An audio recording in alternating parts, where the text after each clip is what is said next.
This tutorial is to help provide you with the process in regards to creating a professional development registration protocol for our 2016-17 school year, as we are leaving coursework here at the Saginaw ISD.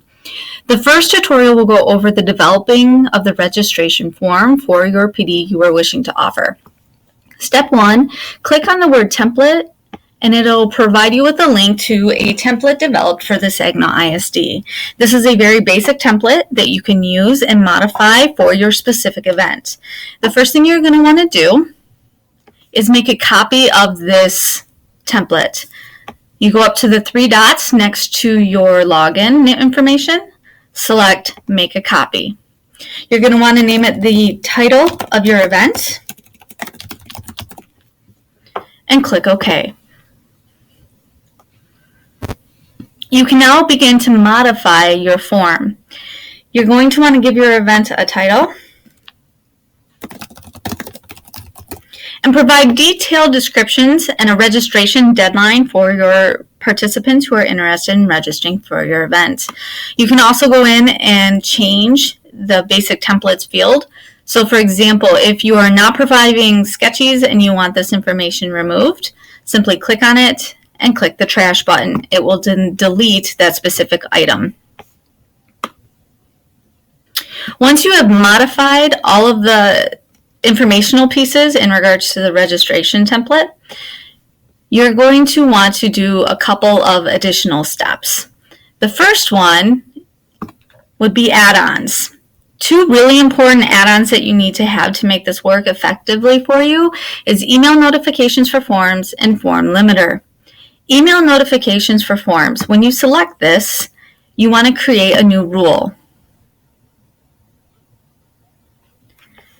What this add-on does is it'll send email reminders to both the owner of the Google form registration as well as the participants who are registering.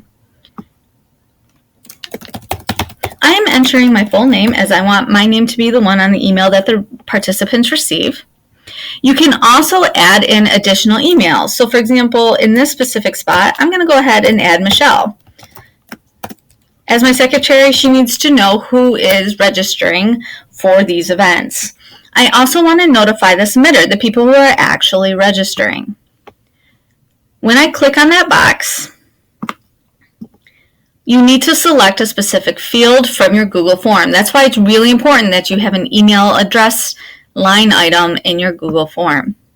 You also want to select Attach a PDF copy. What this allows to happen is when an email is sent to the registrant regarding their participation in the event, it'll attach a PDF copy of all of the information they submitted in the form. You then develop the email subject that you want at the top.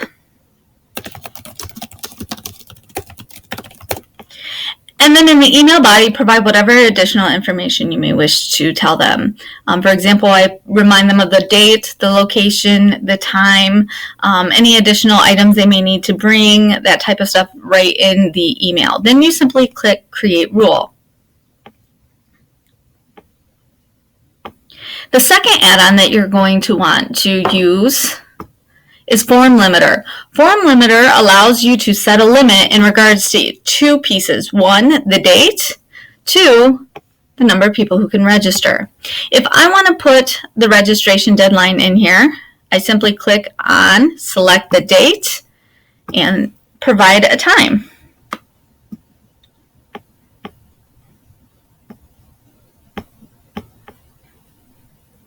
Click Set. And then a message will pop up letting the recipients know that registration is closed. You can change this message however you desire. You can save and enable this rule.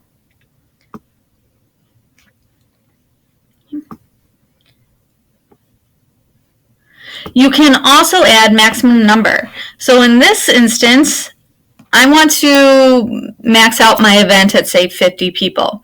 You can provide a couple different numbers. If you enter just 50 flat out, it'll allow 49 people to register as it goes directly into a spreadsheet and it leaves that top line for the headers.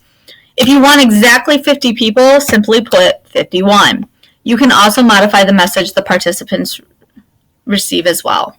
Click Save and Enable. Once your form limiter is set and your notification is set, you're ready to send. To send, click the Send button. You can send it by email directly if you have a specific group. So if I'm going to send it to, say, all middle school principals, I simply select them, put the subject in, type them a friendly message regarding the registration, and I can include the form in the email if I so choose.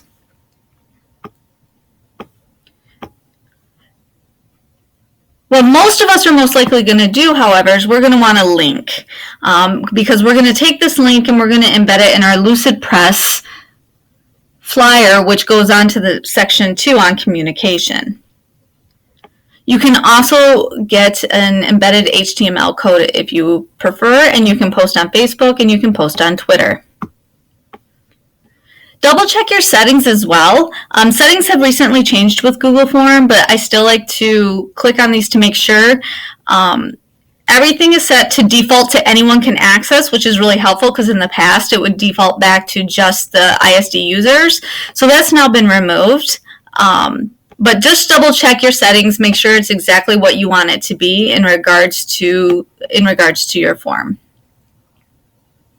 Once you're all set, you simply send it out. If you have any questions, just let me know.